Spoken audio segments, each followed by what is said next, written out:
welcome to your reading for the full moon in Pisces, which happens on the 2nd of September 2020. So yeah, I can't believe we're into the almost at autumn now if you're in the northern hemisphere, and spring if you're in the southern. Yeah, time has just absolutely flown this year. I don't know where it's gone. But anyway, this is going to be a slightly different reading to usual. I'm still waiting for my new geomancy cards, so until they turn up from the printers, I've decided I'm going to do a playing card reading. So I've got these lovely solar and lunar decks which form part of Keegan's Illuminated playing card system. So I thought we'll use those, and I'll use the lunar cards for the lunar half of the astrology chart. So in astrology, a natal chart is divided by sect into a solar half and a lunar half, and this half is all about the personal, the domestic, and the private, and then the solar half is all about the social and the public. So yeah, just something a little bit different. And then I'm going to use these lovely Universe Has Your Back oracle cards to get a kind of overriding message for the reading. And then I'll also clarify a few of the important cards using trinkets from the Magpie Oracle, which was developed by a fellow Gemini, Carrie Paris. So yeah, good mate of mine. Anyway, let's get into a reading and see what wants to come out.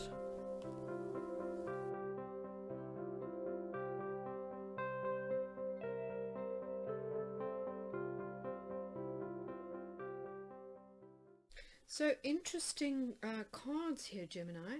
I kind of get the feeling that you have got love on the mind, certainly matters of the heart, going into this Pisces full moon, which is totally understandable because Pisces really gets people in their feels, and of course that can be a little uncomfortable for an air sign.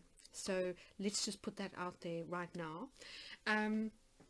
Also, opposite you here in the Sag position, we've got the King of Swords, which is also the Emperor in this deck. So I do feel as though there's some kind of issue here or potential. You know, what I'm kind of feeling is that maybe you want a second chance with somebody from your past, because we've got Judgment in reverse here in the 5th house of kind of new relationships. It could also be a child, but I don't think so.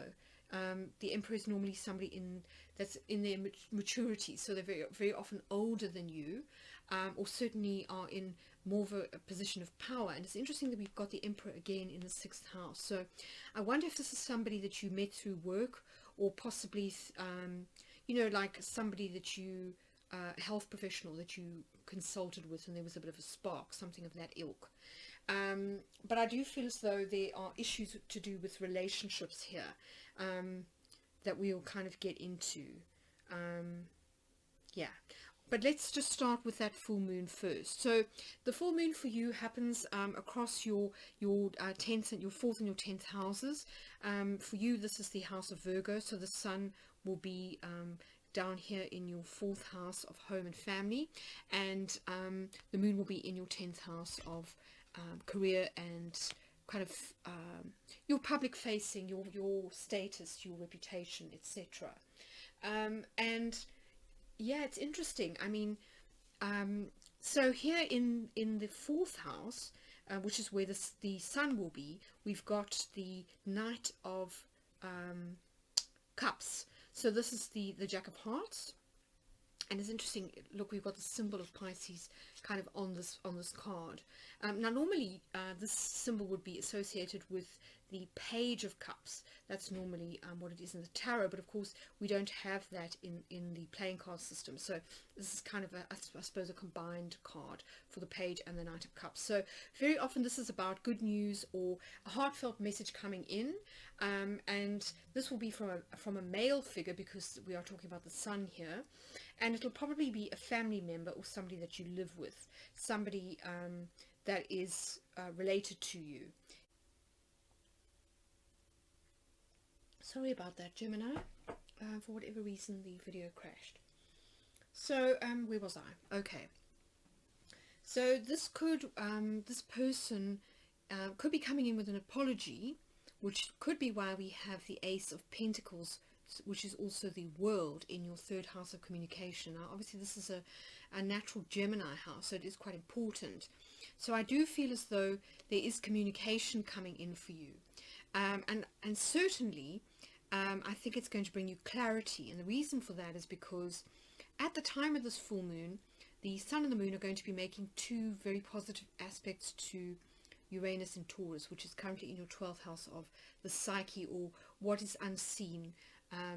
And Uranus is retrograde, so this is likely to bring about internal clarity, and I think that's why we've got the Ace of Swords here. This is about kind of cutting through any confusion, getting to the heart of the matter, clarity. There's those kind of aha moments which Uranus is so kind of famous for.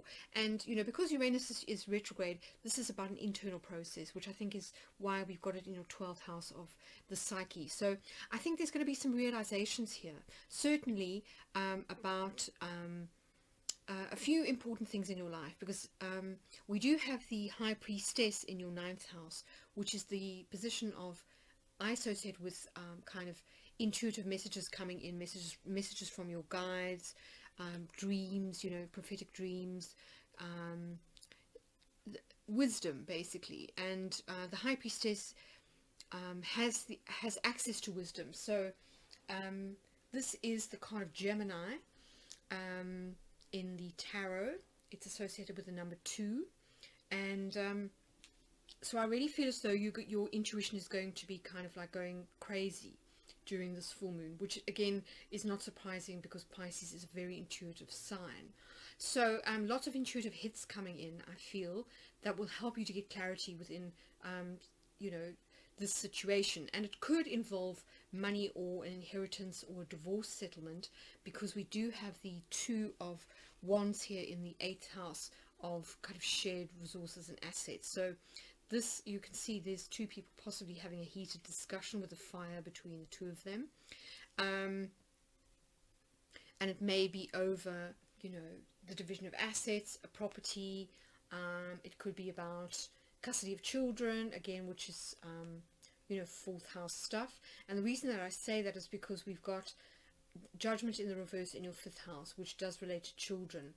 So this is about somebody not making a decision, or kind of dragging their heels when it comes to making a decision, not wanting to face up to something, because Judgment can be the wake-up call. We've got the rooster here kind of going, wake up, wake up. But because it's in the reverse, somebody's refusing to sort of see sense. So it could well be that whoever this person is, this emperor, is being a little bit stubborn, and is kind of trying to control things a little bit too much.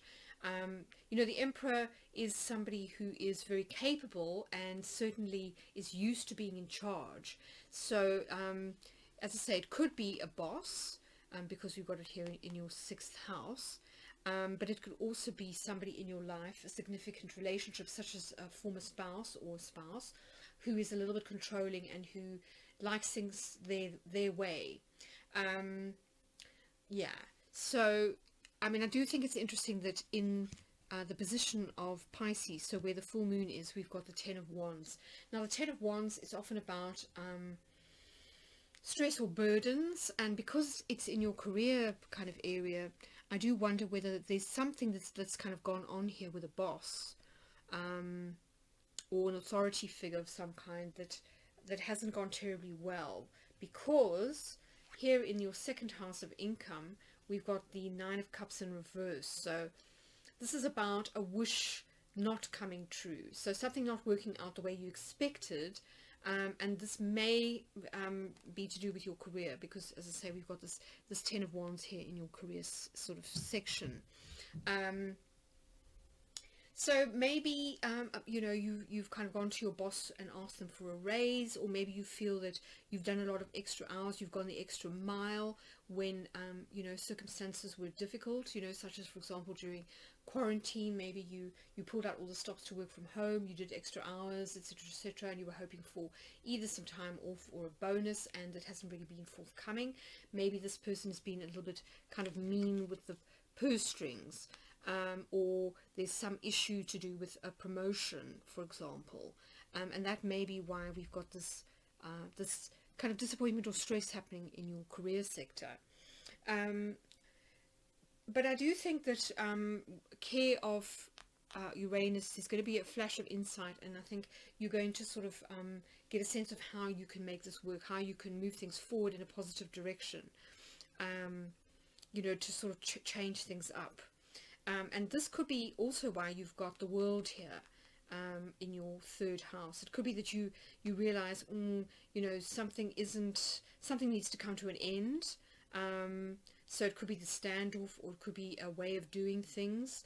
Maybe you feel as though things are a little bit out of balance in terms of the your time and energy, and so maybe you are kind of making the decision, no more.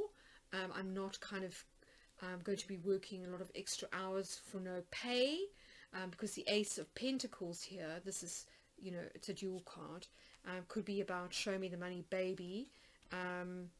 You know, and if I'm not going to be compensated for my time, then I'm going to stop doing that. I'm going to get out of that habit. And that could also be why you've got the Emperor repeated in your sixth house, because this is all about routines, habits, you know, things we do every day, as well as our kind of daily work environment, what we tend to repeat kind of regularly. This is all about routines. So yeah, quite a complicated reading.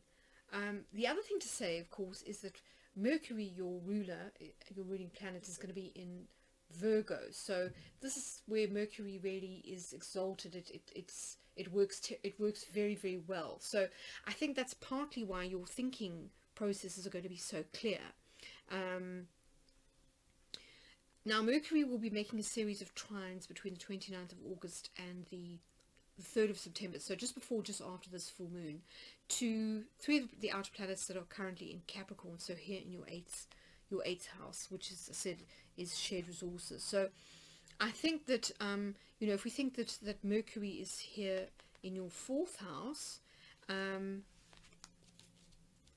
it's an earth trine, I think that maybe you're kind of having a rethink, maybe making a few adjustments in terms of your outlook, or the way you sort of allocate your time and energy in a way that you feel is fairer.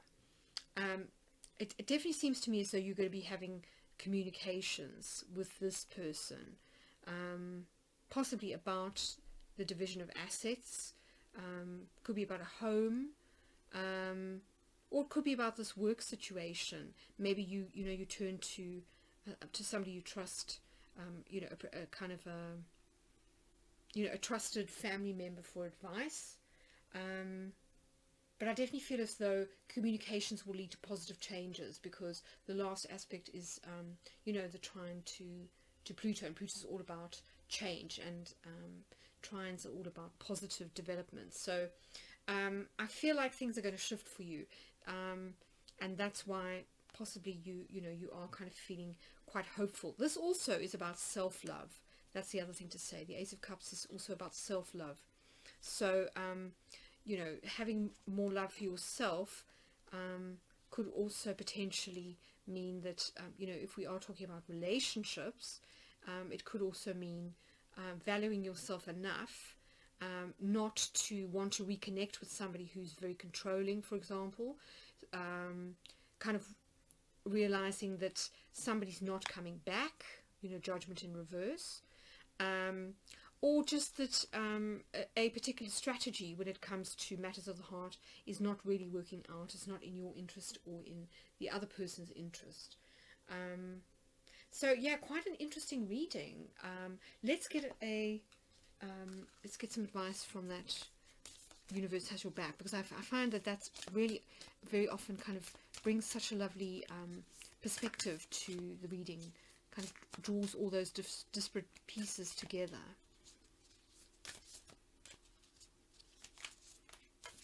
Oh goodness.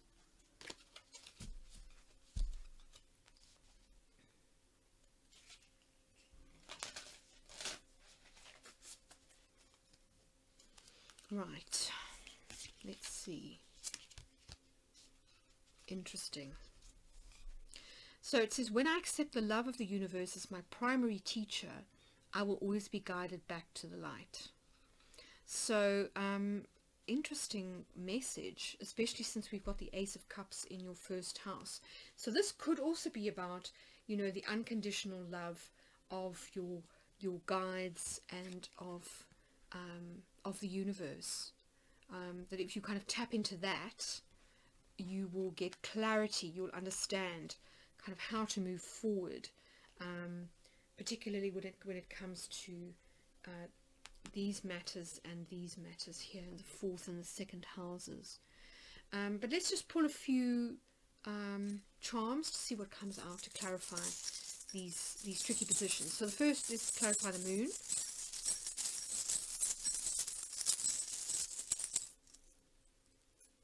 Okay, so we've got the birds. This is all about communication between two people. Sometimes it can also be about, you know, your ears burning, other people talking about you. Interesting, but it does look as though you are in some kind of discussions or negotiations of some kind, which I think is reinforcing this 8th house card. Let's have one for the sun.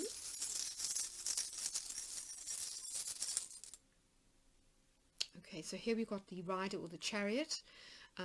So this is all about forward movement, momentum, things kind of picking up after a stalemate or a kind of a pause. So that's what I'm feeling with this, with these two cards here. I feel as though there is some kind of message coming in that's going to move things forward if there's been a bit of a standoff or a stalemate. Possibly also an offer of some kind, you know, given that this is also the 8 of Pentacles. Right, let's have one for that 7th house, that Emperor card. Interesting. So we've got the bouquet. Now this is often a very nice surprise or a gift, an unexpected kind of positive turnaround to the situation. So again, I think this reinforces the idea of an offer of some kind. Okay, so let's have one for that Uranus energy. Interesting. So we've got the ship. So you know, it could be realizing your ships are about to come in. Could be about travel, and this may be also why we've got the High Priestess in the 9th house. This can be about foreign travel or people who are located at a distance from you. Let's have one for that, those Capricorn placements, so that 8th house stuff. The Sun, wonderful. So this is success, things working out well, a happy ending. And that's what I feel. I feel as though, you know, by through negotiations or through discussions,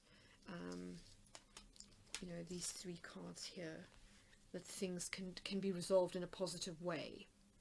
So I think the key thing is definitely to remain optimistic and to listen to incoming messages here in the 9th house from your intuition, because I think that as I say, your antenna is going to be quivering quite a lot because of this Pisces full moon energy. So yes, complicated reading, Gemini, but I hope it's been helpful. Do let me know in the comments if it has resonated, and if you've enjoyed it, I'd love it if you would hit the like button. Thank you so much for all your likes, shares and subscribes. I do appreciate all your support, and wishing you all the best for this upcoming full moon, and I'll catch you in a fortnight for your new moon reading.